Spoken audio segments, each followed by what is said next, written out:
Assalamualaikum dan salam sejahtera.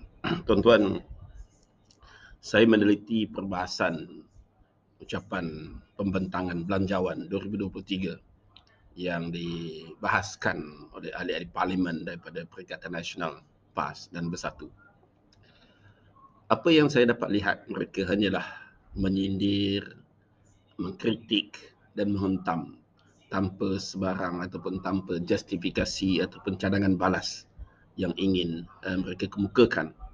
Mereka mengatakan bahawa bajet ini bajet selimut senting lah, bajet tidak memberikan uh, pertolongan kepada rakyat lah, bajet tak berguna lah, macam-macam lagi. Tuan-tuan, saya nak tanya, adakah mereka sedar bahawa ketika mereka menjadi kerajaan, mereka lah kerajaan yang gagal untuk mengatasi masalah ekonomi apabila ringgit merudum sehingga ke hampir RM4.80 satu US dollar. Inflasi meningkat sehingga 5%. Inflasi makanan meningkat sehingga 6.9%. Pengangguran berluasa dengan mereka yang kehilangan kerja, mereka yang tidak dapat meniaga akibat COVID-19 tetapi tidak ada tindakan yang dilakukan. Malah mereka hanya pandai memberikan sumbangan one off, malah declare bahawa ataupun claim bahawa duit KWSP itu pun sendiri adalah sumbangan daripada kerajaan, sedangkan duit KWSP itu adalah duit pencarum sendiri.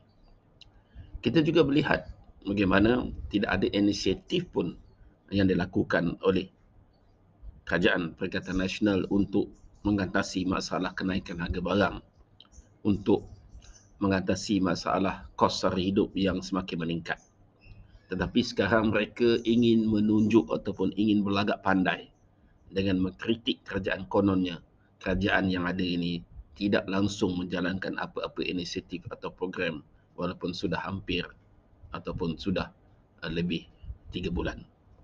Inilah standard dan juga perangai ahli-ahli parlimen Perikatan Nasional ini yang sebenarnya mereka bercakap itu tidak ukur badan di baju sendiri. Mereka seolah-olah menjadi serba boleh, profesor serba boleh. Mereka seolah menjadi problem solver yang boleh menyelesaikan masalah, 1001 masalah. Sedangkan selama 33 bulan mereka jadi kerajaan, kita rakyat menjadi semakin susah. Kita dikurung ketika darurat, kita tidak diberikan sebarang perancangan ataupun sebarang planning untuk mengatasi masalah negara, yang mana kita tahu bahawa tahun 2023 ini ekonomi di seluruh dunia meleset. Sepatutnya sebagai kerajaan ketika tahun 2020, 2021 lagi mereka sudah pun menjalankan ataupun sudah pun melancarkan perancangan dan tindakan untuk berhadapan dengan kemelut ekonomi tahun 2023. Kini mereka menyalahkan kepimpinan Datuk Seri Anwar dan kerajaan perpaduan kononnya tidak ada perancangan untuk berhadapan dengan keadaan ekonomi yang meleset ini, sedangkan kerajaan ini baru pun 3 bulan. Inilah yang saya katakan tadi, standard pemimpin Perikatan Nasional yang hanya pandai bercakap, tetapi sebenarnya percakapan mereka itu adalah tong kosong. Ketika 33 bulan, apa yang mereka buat? Mereka hanya pandai membelanjakan duit rakyat, bermewah-mewah dengan melantik kabinet XXL 70 orang, campur lagi dengan 3 duta khas. Mereka melantik pimpinan-pimpinan parti mereka untuk menjadi pengerusi-pengerusi JLC, ahli-ahli board dan sebagainya. Jadi rakyat sebenarnya dapat melihat siapakah parti ataupun pemimpin yang benar-benar jujur dan ikhlas. Apa lagi yang mereka buat? Mereka createkan program Jana Wibawa kononnya untuk kontraktor, tetapi duit bawah yang mereka dapat. Dan tidak heran mengapa sekarang ini sudah beberapa orang pemimpin mereka disiasat dan didakwa di bawah program Jana Wibawa ini. Dan kita yakin akan ramai lagi mereka-mereka ataupun penyelewengan yang dibongkar.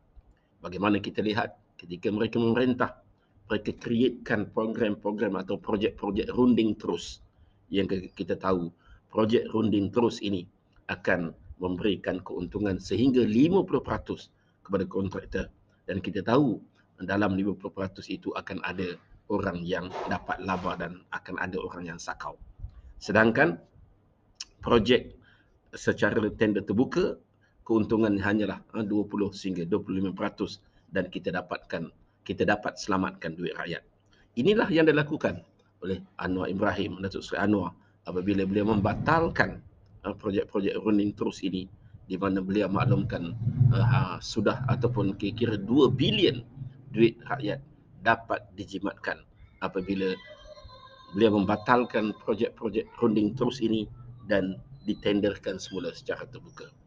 Maka tuan-tuan, jelas kita dapat lihat bagaimana sebenarnya Perikatan Nasional ini adalah pemimpin-pemimpin yang bercakap pun tak pandai. Jangankan nak bertindak. Sebab itu 33 bulan mereka merintah kita menjadi sengsara. Hutang, tuan-tuan, hutang meningkat sehingga 1.5 trilion termasuk liability.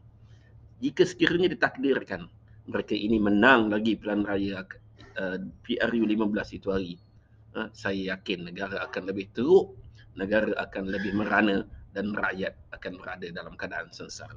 Fikir-fikirkanlah. Assalamualaikum warahmatullahi wabarakatuh.